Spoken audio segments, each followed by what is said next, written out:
Hello mate, welcome back to the channel. So today we've got a pretty exciting video. So I ran around my city to like 5 different shops to get my hands on this, which is the UK's largest PC gaming magazine, and their feature title, as you can see, is part of Exile. So you have probably already heard this news, you might have seen it on Reddit or on YouTube, and today I'm just going to be going through the article. There's tons of information in here which is super interesting, things like little details that I picked up on, but then other things which are just big what the F moments. So yeah, very excited to go through it with you all. I've made some notes, and yeah, I'll be getting it up on the screen and we'll take a look. So yeah, God, how exciting. Put that up on the wall, put that in a frame. That'll be the start of the backdrop, which is pretty barren back here at the minute. So yeah, anyway, let's get into the video. Alright, so first of all, we're actually going to start at the very end of the article, which was the last thing they talked about, but I think for many of us POE players, it is going to be by far the biggest thing, and that is the reworking of the Flask system in POE 2. So, many of you will be aware that POE 1, one of the biggest things that people were talking about is that the Flask system in a lot of the playtests was a little bit clunky, and they've already iterated on the Flasks in terms of charges, but the writer reveals to us that the studio are hard at work reworking the Flask system. Now obviously this is a big deal, and he goes on to elaborate that it was inspired by the console experience, and we can see in some of the console gameplay footage that there are 2 buttons assignable. There's a life flask and a mana flask, and to date we've seen that you have a number of charges left. Now I think what happened is they started doing this, realized that actually it makes more sense to have 1 life flask and 1 mana flask, and I think many of us and many people that I've seen discussing this think that is probably the best solution, that we're going to essentially have more flask charges in each potion. We can have 1 of each, and then the question becomes, what do we do about utility flasks? And that is where trinkets come in. In the article it says there's going to be an introduction of trinket slots, plural, and that these are the utilitarian kind of buffs that our utility flasks would give us, and that they automatically trigger for things like freeze, stun, bleed, poison, etc, etc. So this is incredibly exciting because it makes me think about, like, it's a combination of, I guess, like the Pantheon system and utility flasks, potentially, in that we can fill in those holes in our builds. And we've known that we wanted to do that for a while, but we don't want to be playing like piano, right? Like keyboard piano and flask piano. And we know they want to move away from that. So cutting down to 2 flask slots and having a trinket system that automatically triggers still offers us the ability to customize that trinket and have different activations based on the flaws in our character build, but means it's just 1 button less to press, and we can focus on our dodging, on our movement, on our skill use, buffs, things like that, that are much more active to gain that reactive playstyle that they wanted from the Flask system in the first place. So all in all, I think this is just a very, very exciting system. Now, how these trinkets look, how many of them we get, do we get 1, do we get multiple, what that means for us as players, and also how they come in terms of items. Are they craftable? We expect, like most things in PoE, they will be craftable, but can you get unique versions of these? Can you get rare versions of these? We never were able to get rare utility flasks. How many mods? And then I guess like an interesting thought that came to mind is, well, what does like a chase trinket look like? Imagine if there was a chase trinket in the game and it was just like, you know, every 6 seconds cures you of everything, or what, you know, that would be super OP. But yeah, what could something like that look like? I don't know. Really, really interesting to think about. Incredibly exciting for me personally. That was one of my biggest remaining concerns, and I know for a lot of you guys, the Flask system just felt a bit aged. It felt a bit redundant. Why have we got so many flasks, etc, etc? And now this feels like the team have pulled together and are fixing it, which is a huge relief. And it just goes to show that the team are like leaving no stones unturned here. They're so okay. I think the article actually says this. They're so okay with changing even the most like fundamental ideas about the game. Next up, I think the big thing that stood out to me was around skills. So the writer spent quite a lot of time hands-on with the monk and with the mercenary and was just talking about their experience. And this is for, you know, people who aren't super familiar familiar with the game. But also there was some interesting things in there for us. So he started talking about a skill that he got on the monk later on in his play session, and it was a dodge roll buff that allowed you to, anytime you dodge roll an enemy, you leave behind an apparition, and if that apparition gets destroyed by the enemy, then you gain a power charge. And he was saying how it felt like if you perfectly time your dodge, their attack will hit the apparition, and then you gain that power charge. So it rewarded you for really timing that and having tight timing on those dodge rolls. He then went on to talk about the mercenary and spoke about using a frost grenade skill. And we know we've seen the voltaxic grenade that we saw recently in the teaser, and we've seen the fire grenades that were shown off in the original mercenary reveal trailer where we first saw our twin stick. That was the first time we ever saw that they were talking about WASD and twin stick. And we've also seen the frostfire support gem, which increases the effect of your ignites when used against frozen enemies, so you can start to see some cohesion there. The writer made a really important point about the distinction he felt between PoE 1 and PoE 2 in that every class feels very different to play, and he talked about that early experience in PoE 1 where yes, you get a couple of different gems at the start, but that apart from that there wasn't really much of a nudge, and that felt much richer where you start off and you have an immediately different play style based on the skills. I think that goes to talk to not just the fact that you're getting, you know, a certain type of weapon, because that was the same in PoE 1, it's that the skills feel very, very different early on. And it just got me thinking, you know, I imagine like the classes that we haven't seen. Let's imagine, I don't know, the Marauder, right? Imagine you getting a frenzy skill right at the beginning of Act 1. When you wash up and you've got, you know, 2 one-handed axes and you gain a frenzy skill, kind of, I guess, like imagine in Diablo or something, where you build up rage, and the more rage you have, you know, you gain these effects. And straight away you've got something that, you know, feels very different. Or the Shadow, where maybe you get a backstab ability and straight away you're learning, okay, I need to roll behind the enemy before they turn and then backstab them. Or you get some kind of immediate stealth ability or something like that. And then you've got the Duelist, and I imagined, you know, what if straight away you get something where the playstyle is rewarding counterattacks and a parry skill is introduced, and so if instead of blocking you're parrying and then you follow up with an attack or a retort that, you know, does loads and loads of bleed damage or something like that. I don't know, it just got me very, very excited for what they're cooking up for the classes that we haven't seen yet, and that is a very important point. So we got 6 classes confirmed, just like we did in the Korean trailer, or people were suspecting, because we only saw 6 classes in that Korean trailer, which we'll talk about at the end of this video, and this article does confirm that as well. So we're going to be getting the mercenary, the monk,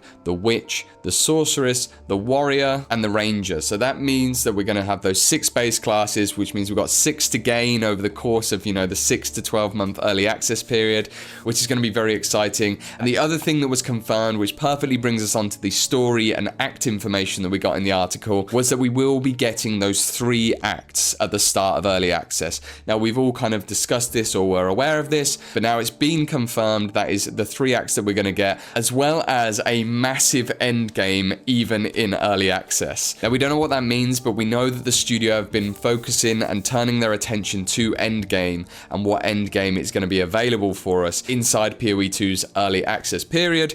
So massive could mean anything. We'll have to wait and see for the live stream.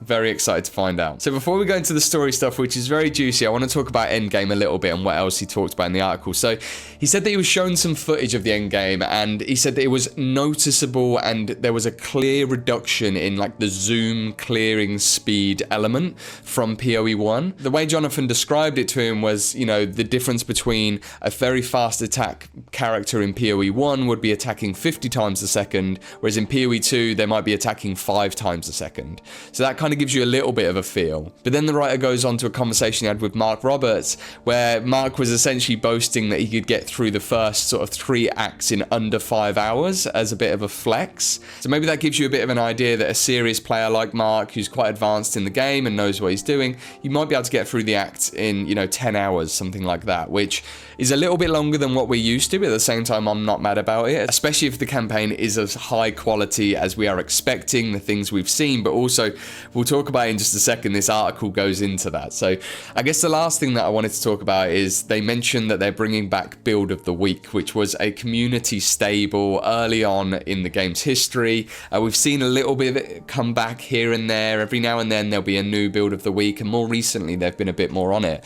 But I think there's going to be a big push for that kind of thing. And that then also makes me think that, you know, they are very aware of this. And are they then going to kind of have things like race seasons coming back? Now, I don't want to like get everyone's, you know, hopes up too much with this. It's just an idea, but it shows that they're focusing on the community aspect. And with the hype and Jonathan talking in the past about that kind of wonderful early stage of a new game when the community's finding things out, I can imagine that there's going to be a real taste for that. The race seasons could be coming back. I mean, especially with Diablo dropping the ball on like Gauntlet and leaderboards and stuff like that.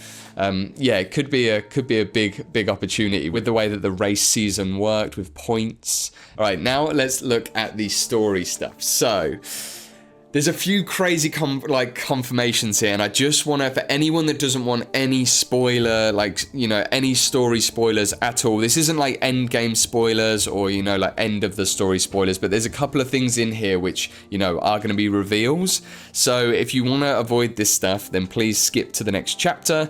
But if you don't, then let's get into it, because it's pretty amazing, it's exciting, and it's not too spoilery, I promise. All right. So the first thing is that in Act 3, there's been some suspicions, but we can confirm, this article confirms, that you do actually go back in time. So we have seen the footage of you going into the Vile Temple, and Alva's there, who we know is a time traveler. And the boss footage that we recently saw in the Sony demo, that is a boss fight that actually takes place back in the peak of the Vile civilization. You go back in time somehow, and you are able to access that period. And that's why we saw like the market in that environment was all alive, and you know, the fruit was fresh and there were people there, and ultimately that boss that you're fighting is the sort of culmination of that part of that story. And then you return back to Act 3 after that, and you have to go through a quest where you drain a lake. And all the way back in Exile, I think it was 2019, when POE 2 was when we first got to see some gameplay, we saw that Act 3 town area, and there was a bit of foreshadowing there where we saw that the lake was kind of like covering some stairs. There was water covering some stairs. I remember thinking, oh, I wonder if you can drain that all the way back then. Turns out you actually can. So once you've done this quest and you've drained the lake, the article goes on to basically talk about that there's like, you discover there's a kind of mad science lab. I think the quote is a spectacular Aztec themed mad science lab complex. Now I'll have to leave that to your kind of imagination, but it's a fun thought, and I love that idea of there being this kind of like, you know, dark, evil mechanarium, you know, that has maybe some like, you know, some biological, but some kind of Aztec machinations in there. Yeah, very exciting to imagine. And then he basically goes on to talk about how Acts 4 and 5 are going to be similar length, so that kind of for an average player, like 9 hours, or, you know, like a casual player, and maybe like, you know, 3 hours for a serious player, somewhere along there.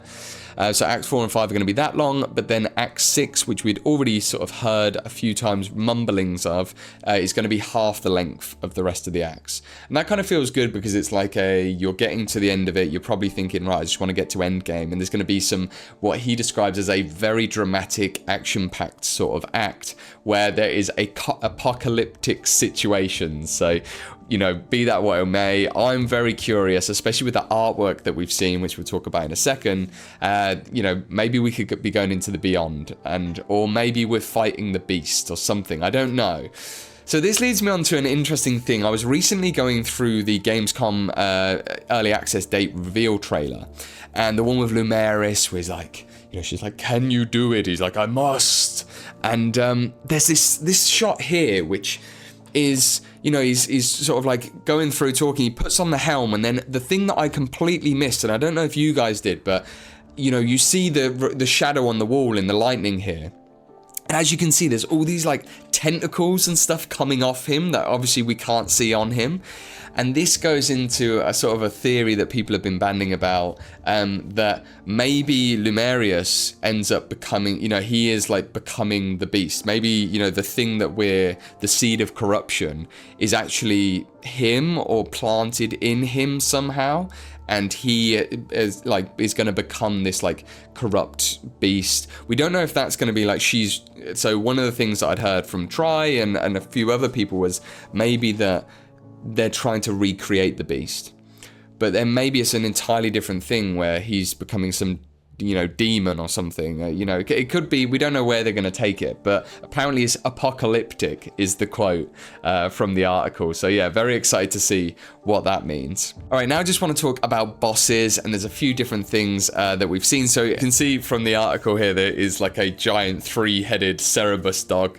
If you're familiar with Greek mythology or Hades or whatever. So maybe this is just a regular mob, but it looks a bit more detailed and kind of ferocious. So I'm expecting this might be a boss. No idea what part of the game that would come from. Towards the end of the article, the writer was talking about bossing and bosses, and he said that there's only like possible feedback or potential critique. He said it's got more bosses than Elden Ring. He made all the points that we're all aware of, that this game is like going to be packed with bosses more than any other game, not even just of its genre, but almost any game on the market. And he said that they all feel very unique and they've all got interesting mechanics, but he was just a bit frustrated when there's this phasing between, you get them down to 2/3 health and then they phase into a different phase of the fight. He said it's a bit annoying having a immortality phase in that phase there, and it would have been cool if you could still hit them essentially. But one of the things he did talk about, and he said that's the only possible bad thing that you could say about the bossing. It was that good that he said, don't worry, because the Act 3 end of Act boss, and there was no spoilers beyond this, but he said the end of Act boss is probably one of the greatest boss fights that he's ever seen in the genre. And so, for those of us that are, worried about the fact there's only going to be 3 acts at the start of early access, he said that's a pretty good consolation to the fact that you're going to be getting this, what feels like an end game boss there. So we'll have that, and then we'll be going straight into the end game, which we're going to find out more about on the live stream, of course. The only other thing regarding bossing that the writer sort of was in conversation with Jonathan about, he said, what do you think it is that's going to make PoE 2 bring over those Diablo players? And we've sort of seen within this magazine itself, I mean, even on the cover, it says, the new action RPG master that's coming for Diablo's throne. It's kind of like setting it up that way. And that's because this is a broad PC gaming magazine that's addressing a lot of, maybe casual, not super casual if they're buying this magazine, but, a lot of players that won't know about PoE, but they might know about Diablo. And Jonathan said that essentially he thinks it's the bossing that will first get those people in for PoE, that they will be able to market this as, look, Diablo didn't do an amazing job of the bosses. The end game, wasn't maybe, as engaging as people had hoped. Now you're going to be getting a boss in every zone, which arguably feels as good as, the Lilith fight or any of the end game bosses that you have. Probably better, let's be honest, if you've played those. Better than the fights that you're getting at the end game of Diablo 4. So I think that might be the hook, and Jonathan's saying he thinks that'll be the thing that bring people in.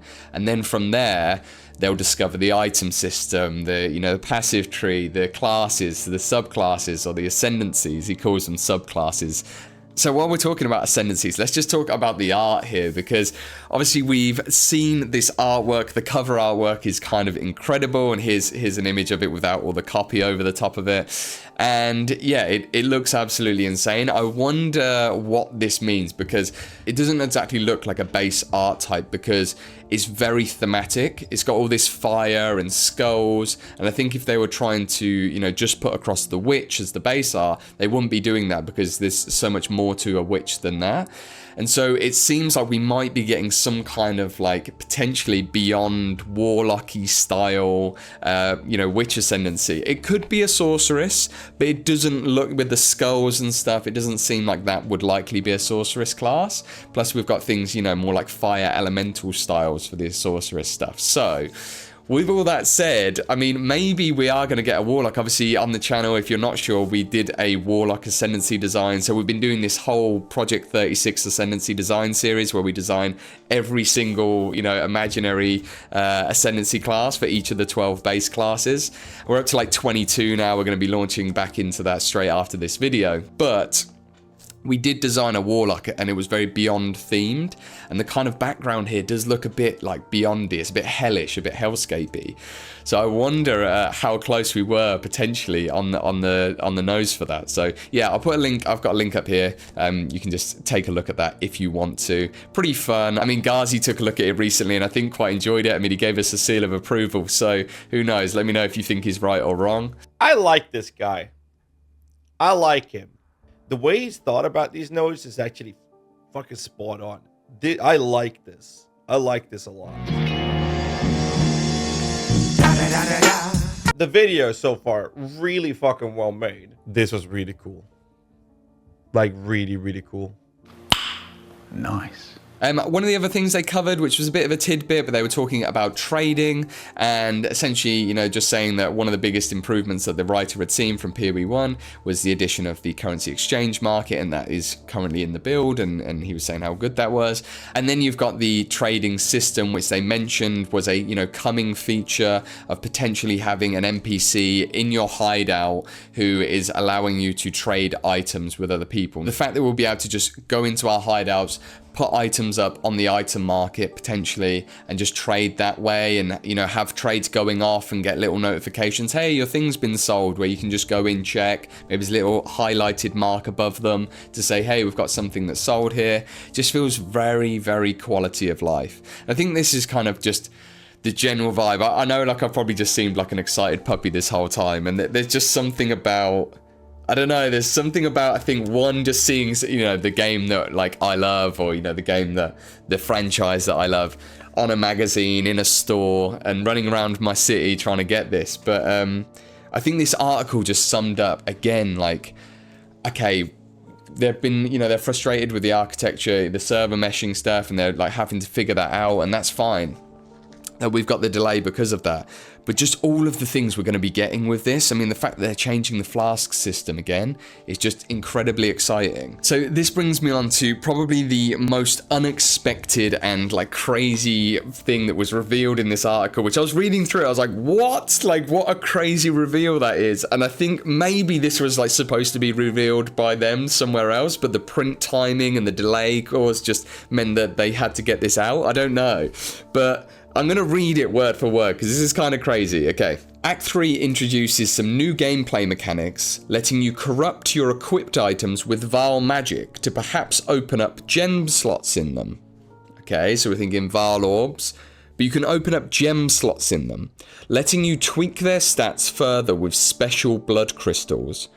Now, what the hell does this mean? Okay, so we've taken sockets off of items, we've put, you know, now we've got skill gems, but now we're potentially getting sockets back.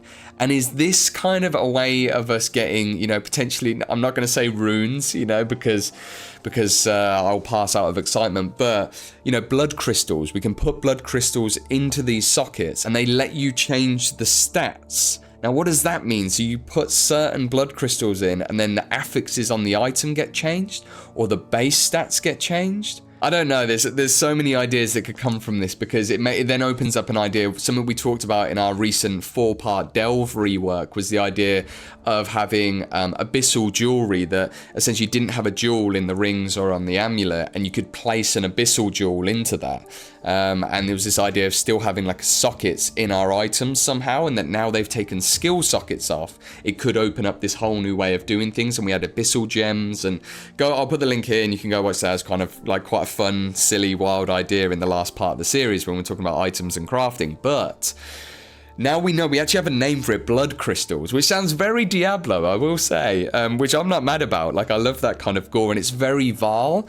But also, I think the coolest thing about this is so true to, like, the lore of the Vaal. Well, kind of. It's a bit truer in the sense of, okay, so now our virtue gems are stored away somewhere else in our UI, right, whatever that means in the immersive sense of the word. But now, like, we're actually opening up sockets on our items and placing, like, you know, vile magic and maybe some sort of virtue gem inspired crystal or something into the item. And we all know that's kind of ultimately what led to the fall of the Vaal civilization. So it's crazy that in Act 3 we're going to get access to this new mechanic. It says, yeah, in Act 3 it introduces some new gameplay mechanics. So we're going to, as we're going through the campaign, we're going to sort of learn about maybe these different kind of crafting systems that we have available. Maybe this is what corruption is now. This is how we corrupt items. Obviously, they launched corruption all the way back in the early days of POE 1. It was one of the first expansions to the game. And we gained corruption. And now 10 years later, they've had a chance to maybe really rethink this system, and I'm sure come up with some really fun and interesting sort of game design and crafting ideas for it. So yeah, that's just was a completely unexpected, wild thing to hear from the article. So So yeah, I mean, this is it. This is just my sort of take, my coverage. If you haven't heard all of it, you've got it all here, and that's basically everything that was said in the article. But yeah, the general vibe from the article, I mean, what an amazing read. I'm going to be framing this, definitely framing this magazine and chucking it up on the wall, but as just a nice memento of this time of like being so excited and knowing nothing about the game. And that is ultimately the takeaway that I've sort of taken from this, is as much as we know, you know, like my channel and many other channels are covering this and sort of constantly talking about the game, and you guys are reading posts and watching, you know, different content. We just know so little. We know so little, and this has just got me completely hyped and pumped again for the fact that these guys have been working on this for such a long time, and they're rethinking so many things, and so much we don't know. We don't know anything about really the unique items that are in the game.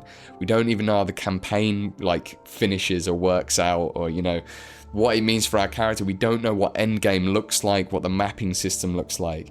We don't know the keystones that are going to be in. There's like the ascendancies we know nothing about, absolutely nothing. It's like 80% of the game we know nothing about. And then there's all this stuff that they have up their sleeves, which we just couldn't have even thought about, like this change to the vial system. I don't think many of us thought we would be getting that. I don't think many of us thought, oh yeah, they'll change the way corruption works. So what else in the game have they changed and you know, we don't even think about or haven't thought about? Very, very exciting.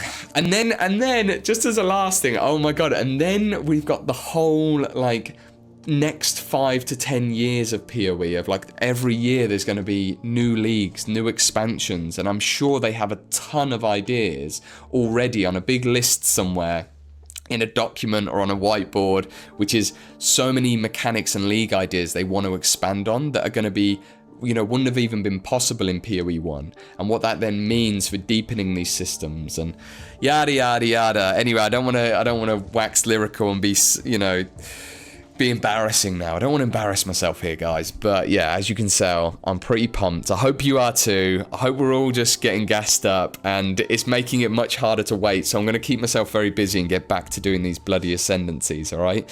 I've got some fun ones coming. I'm pretty happy with the design, so I'll be curious as ever to see what you think. But yeah, friends, exiles, thank you so much for watching this video. Thank you for coming along on the journey with me. We're having a blast. The channel's nearly at 2k subs, which is awesome, so please do like and sub, you know, if you like this content, you want to see more of it. We're going to be doing loads more design stuff, some news coverage, and we're also going to do some lore stuff, which I can't wait to discover more and more about, as well as obviously coming up with some fun builds from time to time. So yeah, I'll see you in the next one, mate.